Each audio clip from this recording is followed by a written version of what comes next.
exacerbated the differences between the haves and the have-nots in this country, as well as really exposed it and made people think about it. And I guess I wonder if we have the kind of economic recovery you're talking about, and that really only affects the haves, how do we caution against forgetting about the have-nots? How do we make sure they are part of this process and that we don't just like sweep it under the rug and ignore it as we've been doing for many, many, many years?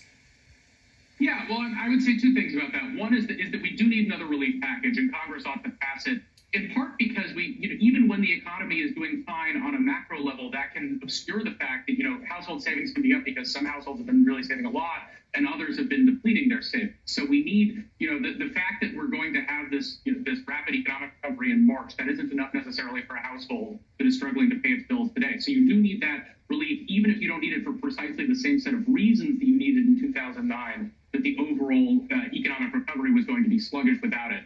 The other thing I would say is that the style of the recovery that we're having and that we're about to have with strong consumer spending rebounding, that is the style of recovery that creates benefits that are broadly spread. It creates strong job growth, and ultimately strong job growth is what we need in order to have good wage growth and to bring those benefits through the whole economy. I think you saw that in the 2007-8-9 period, where the tight labor market was really pushing up wages at the bottom. So I think that's going to have effects that are broadly felt, that are not just felt at the top. The problem is those effects will be felt the most acutely months or even more than a year from now. So I do think we do need the government to take steps now to make sure that stuff is spread more evenly. But I think the medium-term outlook actually is pretty good in terms of the breadth with which those benefits are spread.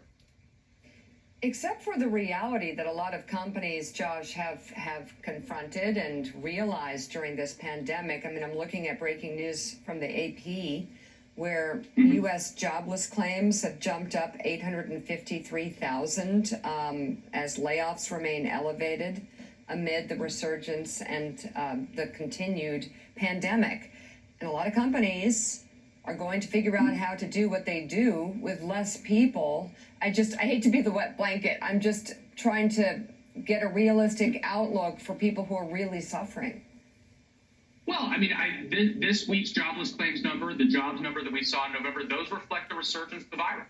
When you have big increases in the number of people who are getting COVID, you get businesses that have reopened, they close again. People choose not to go out to restaurants, and that's a good thing in a lot of cases. We don't want people going out and doing things that are unsafe. But those are trends that we saw. They do reverse when those virus conditions reverse, and we can expect those trends to reverse again. Now, if you have business failures in the meantime, that means that a restaurant that closes at this point doesn't necessarily reopen in 4 months, which is a problem, which is why you need programs like the Paycheck Protection Program, which did save a lot of businesses over the course of the spring and the summer. So obviously that is an issue, but we also saw, we saw months of really rapid job creation in the late spring and early summer, showing that when companies are able to return to their old style of operation, very often that is exactly what they do. And you see those sectors that have expanded, like home improvement and construction, those are creating jobs. So I don't really buy long-term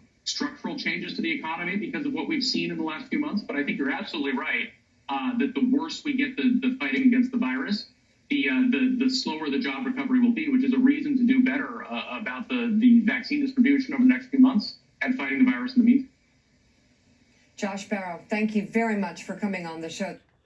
Go to thepoorpeoplescampaign.org. There's 66 million poor or low-wealth white Americans, and we need to reach out to them. And as we reach out to African Americans, Latinos, and others, there's 25 million low-wealth African Americans, 61%, and we need to reach out and bring people together. The key is bringing people together. Let's do that.